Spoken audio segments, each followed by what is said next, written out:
আজকে আমরা পড়ব ক্লাস 10-এর lesson 3 the passing away of Bapu. দেখো, এটা লিখেছেন হচ্ছে কি নয়নতারা সেহগাল।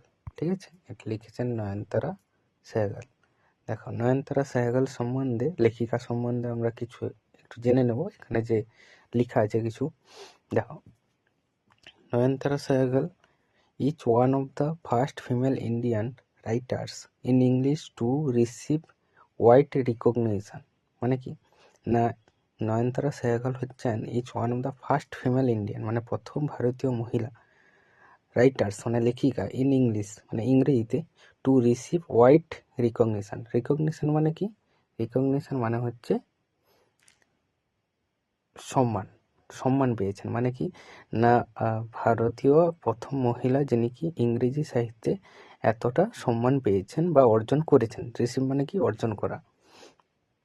হার ফিকশন ডিলস উইথ, মানে তার যে উপন্যাসগুলি বা ফিকশনগুলি, ডিলস উইথ ইন্ডিয়ানস রেসপন্স, মানে কি ভারতীয়দের বা ভারতের যে প্রতিক্রিয়া, ভারতের প্রতিক্রিয়া to the crisis brought by, to the crisis brought by political changes, মানে কি রাজনৈতিক পরিবর্তনের কারণে যে ভারতীয়দের বা ভারতের যে প্রতিক্রিয়া, সেটার সম্বন্ধে তিনি ফিকশন লিখেছেন।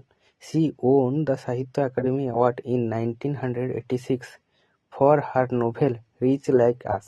তাহলে তিনি জিতেছিলেন বা পেয়েছিলেন সাহিত্য একাডেমি পুরস্কার কত সালে? না, 1986 সালে, ফর হার নোভেল, মানে তার যে নোভেলটা ছিল কি, বিখ্যাত নোভেলটার নাম হচ্ছে রিচ লাইক আস। এই যে দেখো লেখা আছে রিচ লাইক আস, এটা হচ্ছে, এটার জন্য তিনি কি পেয়েছিলেন? সাহিত্য একাডেমি পুরস্কার পেয়েছিলেন।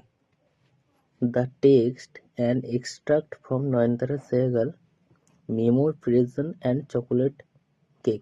ঠিক আছে, তাহলে দেখো এই টেক্সটটা নেওয়া হয়েছে কোথা থেকে? নয়নতারা সেহগালের যে স্মৃতিচারণ বা স্মৃতিময় প্রিজন অ্যান্ড চকোলেট কেক থেকে। রিকাউন্টস, যেটা বর্ণনা করে বা বর্ণনা দেয় দ্য ইনসিডেন্টস মানে ঘটনাগুলি following the dates of Gandhiji, মানে গান্ধীজির মৃত্যুর ব্যাপারে। ইট ভিভিডলি ডেসক্রাইবস, মানে কি ডেসক্রাইবস মানে কি বর্ণনা করা। এই যে দেখো ওয়ার্ডটা লেখা আছে ডেসক্রাইবস মানে বর্ণনা করা, ভিভিডলি মানে কি স্পষ্টভাবে, তাহলে স্পষ্টভাবে বর্ণনা করে not only the author's personal sense of loss, মানে শুধুমাত্র যে লেখিকার পার্সোনাল মানে ব্যক্তিগত যে লস, যে হারিয়ে ফেলেছেন কিছু জ্ঞান বা কিছু মুহূর্ত, ওটা নয়, but also the collective grief of the entire nation. ঠিক আছে, নেশন মানে জাতি। তাহলে এটা ছিল একটা কি, এটা ছিল এই লসটা ছিল বা এটা ছিল একটা এন্টায়ার নেশন মানে পুরো জাতির পক্ষে। At the passing away of Mahatma Gandhi, মানে মহাত্মা গান্ধী যে মারা গিয়েছিলেন বা পাসিং অ্যাওয়ে বলতে মারা গিয়েছিলেন, এটা শুধুমাত্র লেখিকার লস ছিল না, এটা ছিল পুরো জাতির কাছে লস। ইউনিট 1 দেখো, I was having tea at home on the evening of 30 জানুয়ারি 1948। তাহলে কি এখানে আই বলতে কাকে বোঝানো হয়েছে? এই যে আই বলতে এখানে এখানে লেখিকাকে বোঝানো হয়েছে, এখানে আই বলতে লেখিকাকে বোঝানো হয়েছে, মানে নয়নতারা সেহগালকে। তাহলে আই ওয়াজ হ্যাভিং টি মানে আমি চা খাচ্ছিলাম, অ্যাট হোম বাড়িতে, অন দ্য ইভিনিং অফ 30 জানুয়ারি মানে কি জানুয়ারির 30 তারিখ, জানুয়ারি মাসের 30 তারিখ সন্ধ্যার সময় আমি কি খাচ্ছিলাম? 1948 সালে আমি চা খাচ্ছিলাম। হোয়েন আই ওয়াজ কল্ড, যখন আমাকে ডাকা হয়েছিল, টু বিড়লা হাউস মানে বিড়লা বাড়িতে, বাই অ্যান আর্জেন্ট টেলিফোন, একটা মানে কি একটা গুরুত্বপূর্ণ একটা টেলিফোনের মাধ্যমে। গান্ধীজি হ্যাডবিন, গান্ধীজিকে কি করা হয়েছিল? হ্যাডবিন শট মানে গুলিবিদ্ধ করা হয়েছিল, অন হিজ ওয়ে মানে তার রাস্তাতে, টু এ প্রেয়ার মিটিং। এই যে দেখো প্রেয়ার, প্রেয়ার মানে প্রার্থনা, আর মিটিং মানে সভা। তাহলে কি প্রার্থনা করতে যাওয়ার সভার যে প্রার্থনা সভা করতে যাওয়ার পথেই গান্ধীজিকে কি করা হয়েছিল? গুলিবিদ্ধ করা হয়েছিল। আই ওয়াজ নাম মানে কি আমি শোকে আহত হয়ে পড়েছিলাম, উইথ শক মানে একটা আঘাতে, as I got into the car যখন আমি গাড়িতে প্রবেশ করেছিলাম। তাহলে যখন আমি গাড়িতে প্রবেশ করেছিলাম তখন আমি কি হয়েছিলাম? আই ওয়াজ নাম আমি শোকে আহত হয়ে গিয়েছিলাম। অ্যাট দ্য বিড়লা হাউস মানে বিড়লা বাড়িতে, গান্ধীজির রিলেটিভস অ্যান্ড ফলোয়ার্স মানে কি না, গান্ধীজির রিলেটিভস, রিলেটিভস মানে কি রিলেটিভস মানে আত্মীয়, অ্যান্ড কি দেখো এই যে ওয়ার্ডটা লেখা রয়েছে ফলোয়ার্স মানে কি? ফলোয়ার্স মানে হচ্ছে অনুগামী। তাহলে তার আত্মীয় এবং মানে অনুগামীরা হ্যাড গ্যাদার্ড মানে কি? জমা হয়েছিল। রাউন্ড হিজ বডি মানে কি? তার বডির চারদিকে। তাহলে কি? গান্ধীজির যে দেহের চারদিকে জমা করে রয়েছিল কারা? না, আত্মীয় এবং তার অনুগামীরা। দেয়ার ওয়াজ সাইলেন্স ইন দ্য রুম মানে সেখানে ছিল একটা কি? নিস্তব্ধতা।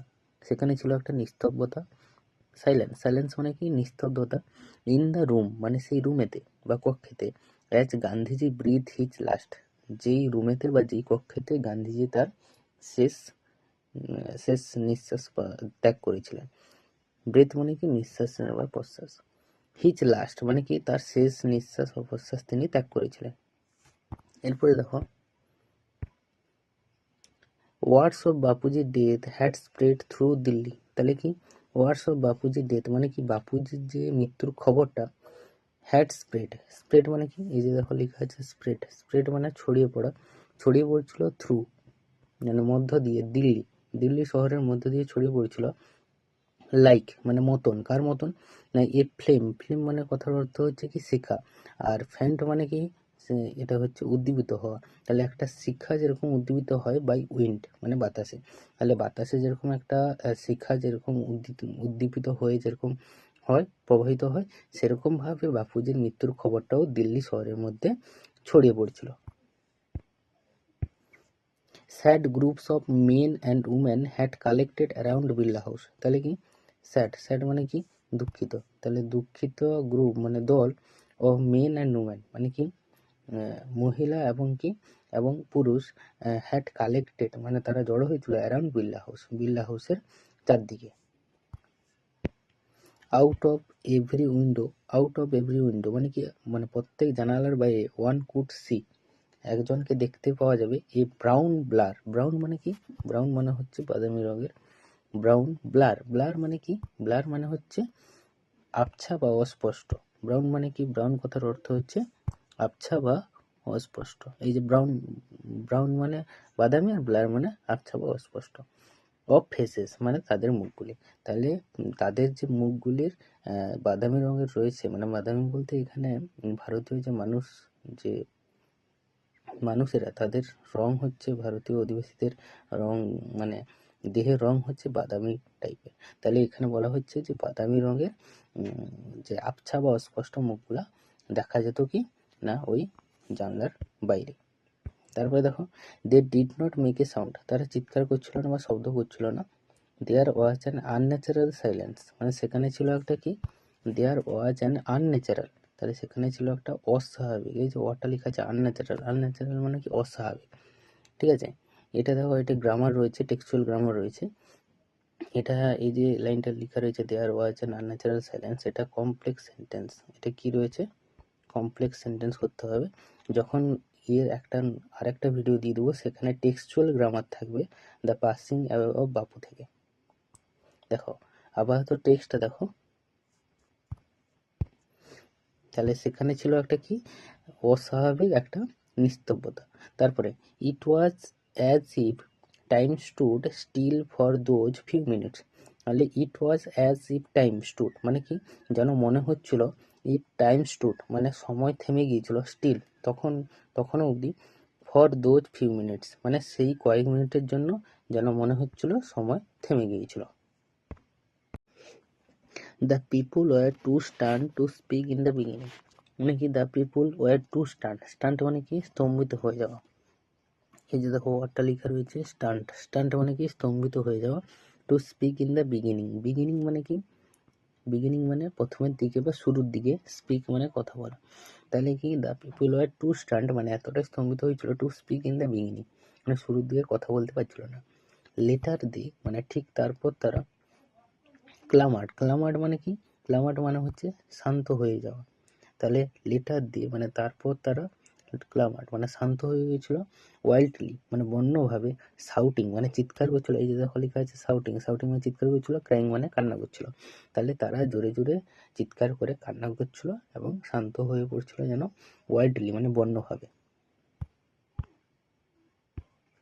দে জাসল্ট ওয়ান অ্যানাদার। এই যে দেখো ওয়ার্ডটা লেখা রয়েছে জাসল্ট, জাসল্ট মানে কি? জাসল্ট মানে হচ্ছে ঠেলাঠেলি করা। তাহলে দে জাসল্ট মানে তারা ঠেলাঠেলি করছিল, ওয়ান অ্যানাদার মানে একে অপরকে, ইন এ স্ট্যাম্পেড। স্ট্যাম্পেড মানে কি? আকস্মিক একটা ছুট দেওয়া বা হঠাৎ করে একটা ছুট দেওয়া। To break into the house, break মানে কি? ভেঙে ফেলা। এই যে দেখো লেখা রয়েছে ওয়ার্ডটা ব্রেক, ব্রেক ইনটু, ব্রেক মানে ভেঙে ফেলা, ব্রেক ইনটু এটা হচ্ছে একটা ফ্রেজাল ভার্ব। তাহলে ব্রেক ইনটু দ্য হাউস মানে কি? ঢুকে পড়তে। ব্রেক ইনটু কথার অর্থ হচ্ছে ফ্রেজাল ভার্বে ঢুকে পড়া। তাহলে to break into the house মানে কি? সেখানে ঢুকে পড়তে, সেই বাড়ির ভেতরে। দে কামড এ লিটিল মানে তারা শান্ত হয়ে পড়ছিল, এ লিটিল মানে কিছুক্ষণের জন্য, হোয়েন মানে যখন, ইট ওয়াজ অ্যানাউন্সড মানে যখন এটা ঘোষণা করা হলো। এই যে ওয়ার্ডটা লেখা আছে অ্যানাউন্স, অ্যানাউন্স মানে কি? ঘোষণা করা বা বলা। তাহলে যখন ঘোষণা করা হলো দ্যাট যে দে উড বি অ্যালাউড মানে কি? তাদেরকে অ্যালাউড, অ্যালাউড মানে কি? তাদেরকে অনুমতি দেওয়া হবে, টু সি মানে দেখতে, গান্ধীজিকে বিফোর দ্য ফিউনারেল। ফিউনারেল কথার অর্থ হচ্ছে কি? শেষ কাজ বা শেষকৃত্য। তাহলে শেষকৃত্য করার আগে বা শেষ কাজ করার আগে গান্ধীজিকে দেখতে দেওয়া হবে।